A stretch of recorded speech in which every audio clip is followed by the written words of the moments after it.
ایک دفعہ ایک شخص سمندر کے کنارے سیر کر رہا تھا. اس نے دور سے دیکھا کہ کوئی شخص نیچے جھکتا ہے, کوئی چیز اٹھاتا ہے اور سمندر میں پھینک دیتا ہے, اور وہ یہ عمل بار بار کر رہا تھا. تو وہ شخص بہت حیران ہوا اور اپنی اسی حیرانی میں وہ شخص اس شخص کی طرف چل پڑا اور کچھ ہی دیر میں اسے قریب پہنچا تو اس نے ایک عجیب منظر دیکھا.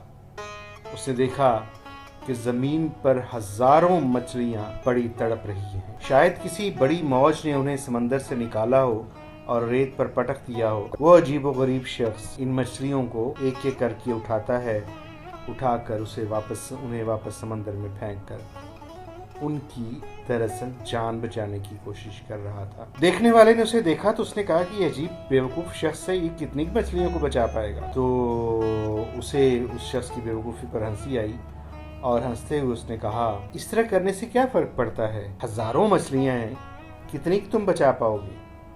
یہ سن کر وہ شخص نیچے جھکا, ایک تڑپتی ہوئی مچھلی کو اٹھایا اور سمندر میں اچھال دیا. وہ مچھلی پانی میں جاتے ہی تیزی سے تیرتی ہوئی آگے نکل گئی اور پھر اس شخص نے جو مچھلیاں پھینک رہا تھا اس نے کہا, مجھے کچھ فرق پڑے نہ پڑے, اسے فرق پڑتا ہے, دیکھو اسے فرق پڑا. وہ شخص بہت حیران ہوا.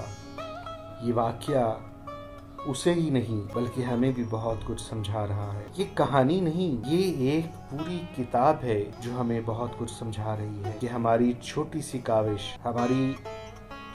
کاوش سے چاہے حالات تبدیل نہ ہوں, چاہے کوئی بہت بڑا فرق نہ پڑے, چاہے کوئی بڑا انقلاب نہ آئے, چاہے کوئی بہت بڑی تبدیلی نہ آئے, مگر کسی ایک کے لیے وہ فائدہ مند ثابت ہوتی ہے. لہٰذا دل بڑا رکھنا چاہیے اور ہمیں اپنی طاقت اور حیثیت کے مطابق اچھائی کرتے رہنا چاہیے, دوسروں کے لیے آسانیاں پیدا کرتے رہنا چاہیے, اس فکر میں مبتلا ہوئے بغیر کہ ہمارے اس عمل سے معاشرے میں کتنی تبدیلی آئے گی یا کتنی تبدیلی آئی, یا کتنوں نے اس سے کچھ سمجھا یا کتنوں نے اس کو پرکھا, بلکہ یہ سوچیں کہ آپ نے اپنے حصے کی اچھائی کا حق کتنی حد تک ادا کر دیا.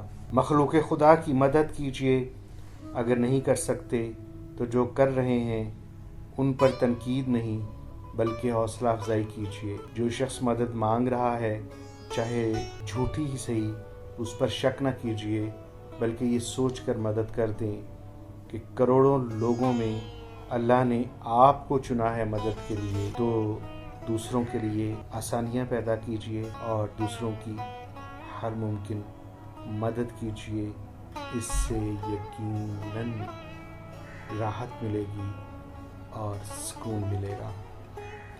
بہت شکریہ. جی جناب, آپ کی سماعتوں, بصارتوں اور عنایتوں کا شکریہ. امید ہے کہ اس ویڈیو نے آپ کی دہلیز دل پر دستک دی ہوگی. اسے اپنے پیاروں, یاروں, بیلیوں, سہیلیوں کو بھیجیے, لائک کیجیے, کامنٹ کیجیے اور اس چینل کو ضرور سبسکرائب کیجیے. اپنی دعاؤں میں یاد رکھیے, بندہ ناچیز وارث اقبال.